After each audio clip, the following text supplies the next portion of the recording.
Selamat petang, salam sejahtera. Terima kasih karena bersama dengan saya di Nazilin Unity Channel. Saudara-saudara sekalian, ini satu lagi pendedahan yang pasti menghabiskan riwayat politik Mahathir. Ini apabila dipetik daripada info Pertiwi, Mahathir sebenarnya sudah jadi liability kepada Perikatan Nasional. Eloklah Perikatan Nasional putuskan hubungan dengan Tun Mahathir. Nak tahu apa maksud liability? Liability bermaksud beban kepada Perikatan Nasional. Akhirnya takdir, kata salah seorang penulis blog di Facebook. Beliau menyatakan inilah takdirnya, siapa yang mempunyai hubungan dengan Tun M pasti akan mendapat masalah besar, kata beliau. Saudara-saudara sekalian, penganalisis telah memperingatkan kemungkinan reaksi daripada pemilih bukan Malaysia terhadap Perikatan Nasional PN jika koalisi tidak memotong hubungan dengan Dr. Mahathir Mohamad selepas kenyataan baru-baru ini oleh bekas Perdana Menteri mengenai komuniti India dan China. Awang Azman Awang Pawi dari Universiti Malaya berkata, Mahathir yang dilantik sebagai penasihat kepada 4 negeri yang dikendalikan PAS boleh dianggap sebagai tanggungjawab atau liability ataupun bebanan selepas mengklaim bahawa komuniti India dan China tidak sepenuhnya setia kepada Malaysia kerana mereka mahu mengidentifikasikan diri mereka dengan negara asal mereka.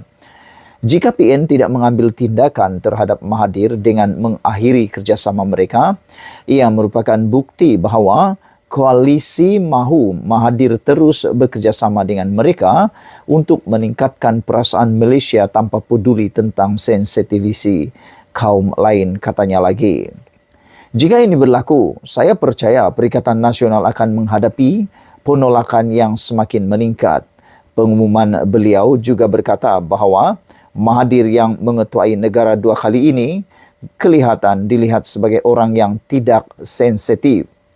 Dalam satu wawancara baru-baru ini, Mahathir dalam satu saluran berita Tamil Tanti TV yang berpangkalan di Chennai, Mahathir mengklaim bahawa orang China dan India masih mengidentifikasikan diri mereka dengan negara asal mereka.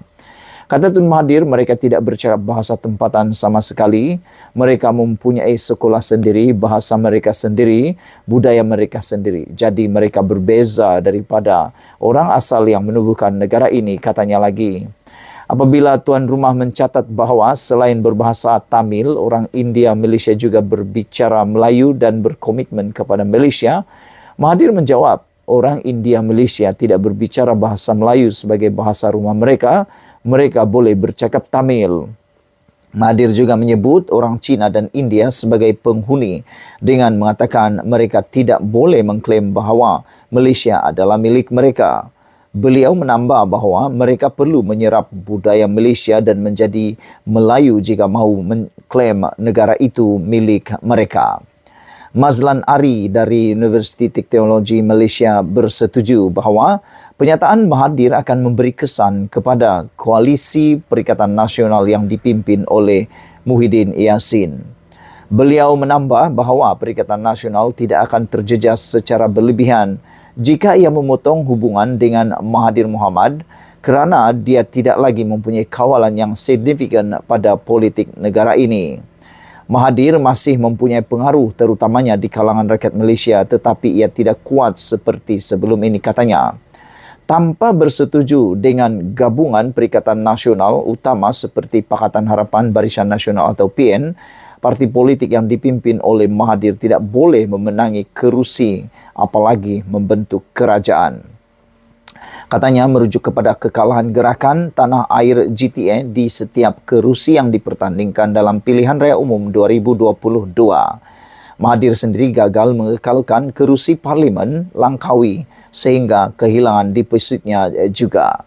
Saudara-saudara sekalian, saya bersetuju dengan laporan di Info Pertiwi ini bahawa sekarang ini Mahathir kini menjadi beban, menjadi liability besar kepada Perikatan Nasional. Dan besar kemungkinan Perikatan Nasional akan kalah teruk dalam pilihan raya akan datang apabila semua yang bukan berbangsa Melayu mungkin tidak akan menyokong langsung Perikatan Nasional lagi kerana tindakan Perikatan Nasional tidak memutuskan hubungan dengan Mahathir Mohamad.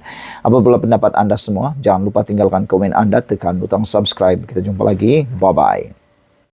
Selamat malam, salam sejahtera. Terima kasih karena bersama dengan saya di Nazilin Unity Channel. Bayangkan saudara-saudara sekalian, bertahun-tahun kita tak pernah tahu rahasia Mahathir ini dibongkar juga akhirnya oleh salah seorang pemimpin Barisan Nasional yang lama yang pernah backup Mahathir, pernah menyayangi Mahathir. Tapi kali ini dia sendiri membuat kenyataan yang tak puas hati dengan apa yang Mahathir lakukan kemarin tentang kontroversi yang dia buat, yaitu berkaitan bangsa India dan China. Akhirnya Rafida Aziz, Anda tahu siapa Rafida Aziz? Kalau kamu masih ingat, dia antara orang yang pernah berharap supaya Tun Mahathir jangan cepat-cepat letak jawatan sebagai Perdana Menteri. Kamu masih ingat kan? Waktu Tun Mahathir Mohamad meletak jawatan sebagai Perdana Menteri pada waktu itu, Rafida Aziz adalah orang yang antara memohon supaya ditarik balik dan menangis. Tapi kali ini, Rafida Aziz kata, dia mengimbas kembali konsep bangsa Malaysia dalam wawasan 2020. Anda masih ingat kan siapa yang memperkenalkan wawasan 2020?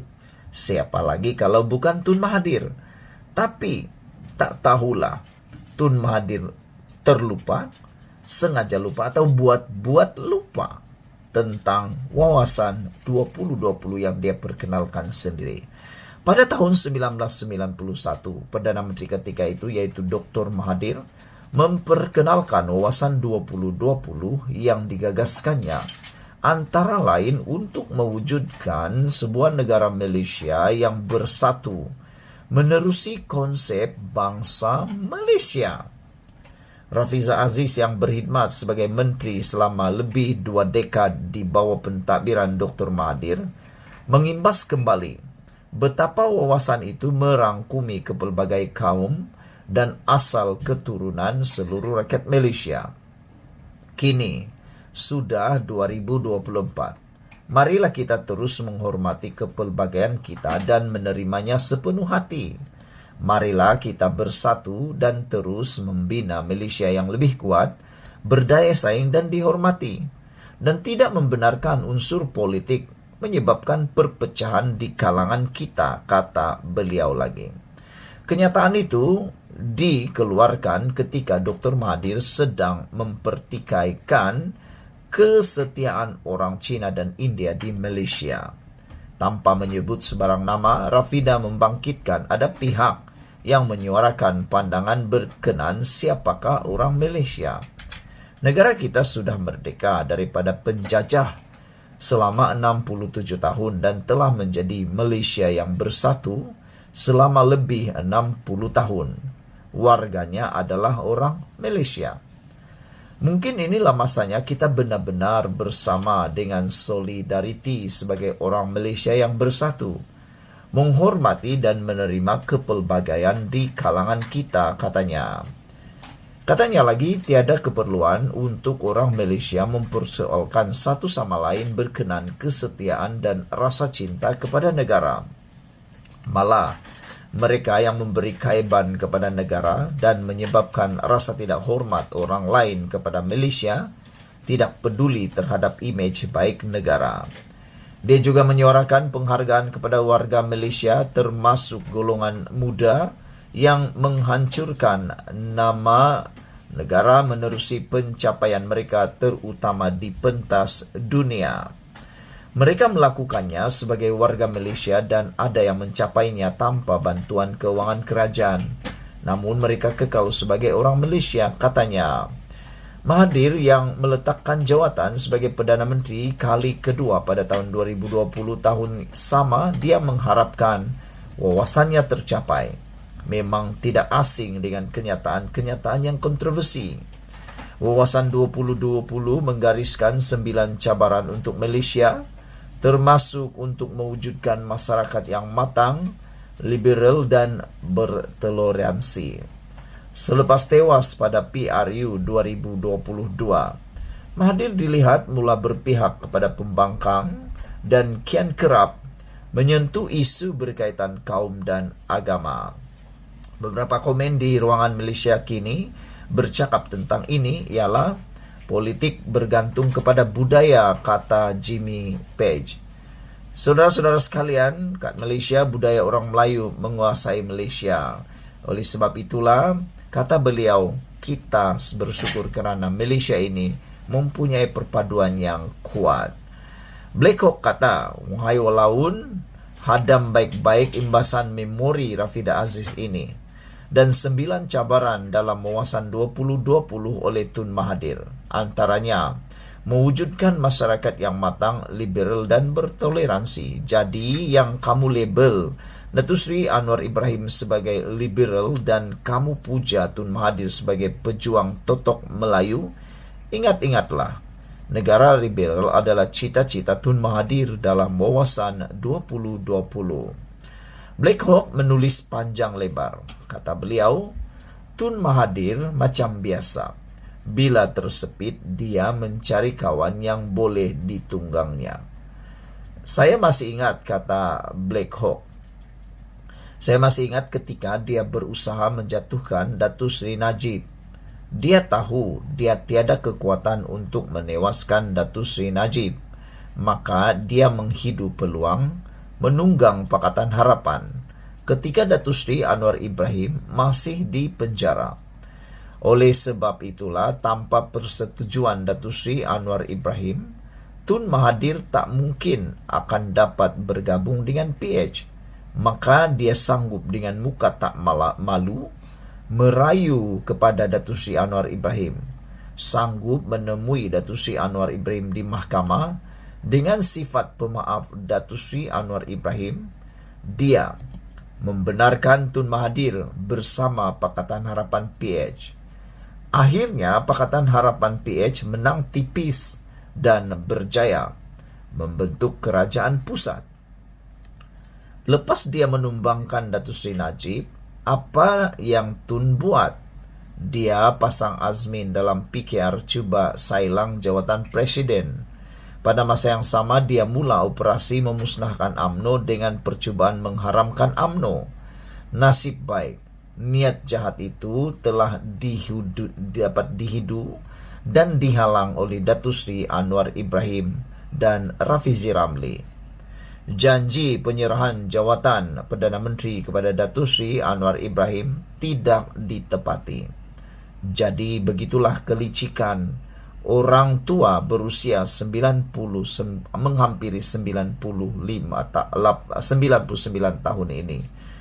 Pas sudah hampir-hampir masuk jerat Tun Mahathir. Kalau dia jadi calon PAS di Kemaman dan menang, pasti menang, dialah calon tunggal Perdana Menteri. Apa pendapat kamu pula tentang isu kali ini? Dan yang lebih penting lagi, kita teruja dengan pendedahan Rafidah Aziz ini. Beliau salah seorang penyokong daripada Tun Mahathir dahulu, tapi sekarang ini beliau kelihatan mula menyindir sinis walaupun tidak menyebut nama Mahathir. Sekian dulu untuk kali ini. Jangan lupa tinggalkan komen Anda, tekan butang subscribe. Malaysia kita punya, kita jaga sama-sama cintai Malaysiaku. Bye-bye.